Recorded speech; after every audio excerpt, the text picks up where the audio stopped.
نحمده ونصلي على رسوله الكريم اما بعد فاعوذ بالله من الشیطان الرجیم بسم اللہ الرحمن الرحیم۔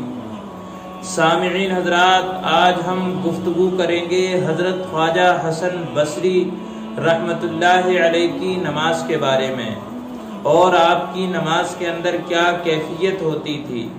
چلیے شروع کرتے ہیں۔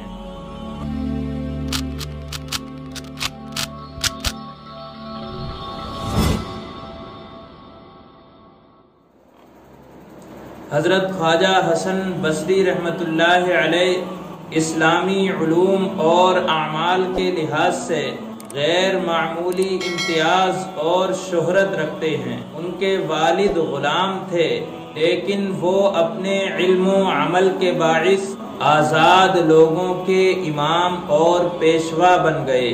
بہت سے صحابہ کو دیکھا تھا اور ان سے فیض حاصل کیا تھا۔ حضرت عثمان غنی رضی اللہ تعالی عنہ کے عہد خلافت میں آپ کی عمر تقریباً 13 یا 14 سال کی تھی، اور آپ ازواج مطہرات کے گھروں میں بے تکلف آتے اور جاتے تھے۔ تفسیر، حدیث اور فقہ وغیرہ میں ان کو مجتہدانہ حیثیت حاصل تھی۔ علم ظاہر کے ساتھ ساتھ علم باطن میں بھی کمال حاصل تھا، چنانچہ آپ روحانی حلقے کے امام مانے جاتے تھے۔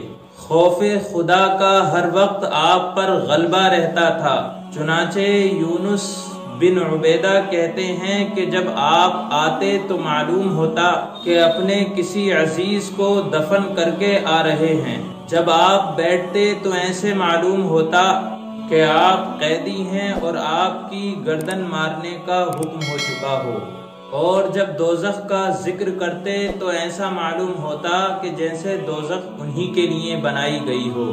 آپ فرض اور سنت نمازیں لوگوں کے سامنے پڑھتے، لیکن آپ کی خاص عبادت کے لیے گوشہ تنہائی مخصوص تھا۔ اس حالت میں آپ کسی اور ہی حالت میں ہوتے۔ حضرت حسن بصری رضی اللہ تعالی عنہ ایک مرتبہ مکہ معظمہ میں ٹھہرے ہوئے تھے۔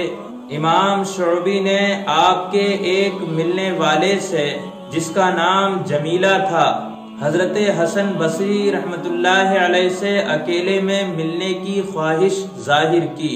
انہوں نے حضرت حسن بصری سے ذکر کیا تو حضرت حسن بصری رحمۃ اللہ علیہ نے فرمایا کہ جب چاہیں مجھ سے آ کر مل سکتے ہیں۔ چنانچہ امام شعبی رحمۃ اللہ علیہ ایک روز آپ سے ملنے کے لیے گئے تو وہ شخص آپ کے دروازے پر موجود تھا۔ اس شخص نے کہا کہ حضرت حسن بصری رحمۃ اللہ علیہ گھر کے اندر موجود ہیں، آپ تنہا چلے جائیے، لیکن انہیں تنہا جانے کی ہمت نہ ہوئی۔ وہ اپنے ساتھ اس شخص کو لے گئے جو حسن بصری رحمۃ اللہ علیہ کے پاس میں رہتا تھا۔ جس وقت یہ دونوں اندر پہنچے اس وقت حضرت حسن بصری رحمۃ اللہ علیہ پر ایک خاص کیفیت طاری تھی۔ قبلہ رو بیٹھے ہوئے تھے اور کہہ رہے تھے، اے ابن آدم، تیرا وجود نہ تھا، تجھے وجود عطا کیا گیا، تو نے مانگا تجھے دے دیا گیا۔ تو سامعین حضرات، اللہ تبارک و تعالی نے ان لوگوں کو کتنا بلند مقام عطا فرمایا ہے، اور یہ اللہ کی اس طرح عبادت کیا کرتے تھے کہ بعض وقت تو اپنے وجود کو بھی بھول جاتے تھے نماز کے اندر۔